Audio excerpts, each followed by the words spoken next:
মঞ্চে বসে আছেন আমাদের আশা আকাঙ্ক্ষার ঠিকানা বাংলাদেশ আওয়ামী লীগের প্রেসিডিয়াম সদস্য, বাংলাদেশ বস্ত্র পাট মন্ত্রণালয়ের মাননীয় মন্ত্রী, ঢাকা 13 আসনের বারবার নির্বাচিত সংসদ সদস্য জনাব বীর মুক্তিযোদ্ধা অ্যাডভোকেট জাহাঙ্গীর কবির নানক।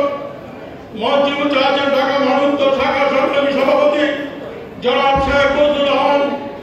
মঞ্চে বসে আছেন ছাত্রলীগের সোনালী অর্জন ঢাকা মহানগর শাখা সাংগঠনিক সম্পাদক জনাব আজিজুল হক রানা। মঞ্চে বসে আছেন মহানগর থানা আওয়ামী লীগের নেতৃবৃন্দ সহ আমাদের 34 ওয়ার্ড কাউন্সিলর জনাব শেখ মোহাম্মদ হোসেন খবর, 28 কাউন্সিলর কাউন্সিলর 32 কাউন্সিলর জনাব সৈয়দ হাসান সাহেব আসলাম। আমরা যারা এখন আমাদের রাজনীতি করেছি সেই রাজনীতি শাহিন ভাই, মজুর ভাই, সাবিত ভাই সহ কাজী মারুফুল ইসলাম বিপ্লব মহাচক্রের থেকে শুরু করে আমরা দুর্বার গতিতে আন্দোলন করছি 91। সেই আন্দোলন মোহাম্মদপুর থানায় আমরা মুকুল সভায় নেতৃত্বে আন্দোলন করে এই 34 বছর রাজনীতি জীবনে কোনোদিন রাজনীতির সাথে বেইমানি করি নাই, কোনোদিন দলের সাথে একটি জোর হয়নি। আমরা প্রোগ্রামকে বাঁচিয়েছি। তাই আগামী 21 তারিখ যে প্রোগ্রাম হবে ইঞ্জিনিয়ার নিউজ থেকে থেকে 32 মূলত আমরা 14 ওয়ার্ড ঐক্যবদ্ধভাবে একটি বিশাল র্যালি নিয়ে আমরা 32 ইনশাআল্লাহ আসবো।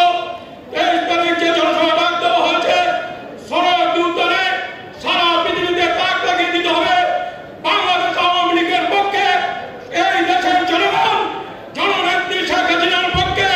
23 তারিখে আমরা লক্ষ লক্ষ কর্মী জনগণের জমায়েত করে আন্তর্জাতিক পরিমণ্ডলে আমরা বুঝে দেব একটি বৃহৎ সংগঠন 75 বার পদায়ন করেছে বাংলাদেশ আওয়ামী লীগের বিকল্প বাংলাদেশ আওয়ামী লীগ জননেত্রী শেখ হাসিনা এই 2-1 দিন আগেও দেখেছেন তিনি 18,000 ভূমিহীনকে ঘর দিয়েছেন, জমি দিয়েছেন, বিধবা ভাতা, বয়স্ক ভাতা, স্বামী পরিত্যক্ত ভাতা সমস্ত কিছু দিয়ে এই দেশটাকে উন্নয়নের মহাসড়কে নিয়ে গেছেন।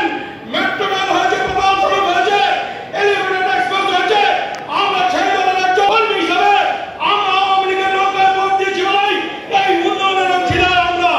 তাই আমরা 21 তারিখ এবং 23 তারিখ আমরা বিশাল মিছিল নিয়ে 34 ওয়ার্ড আওয়ামী লীগের পক্ষ থেকে থাকবো ইনশাআল্লাহ। জয় বাংলা, জয় বঙ্গবন্ধু, জয় জননেত্রী শেখ হাসিনা। এখন বক্তব্য রাখার জন্য করছি 33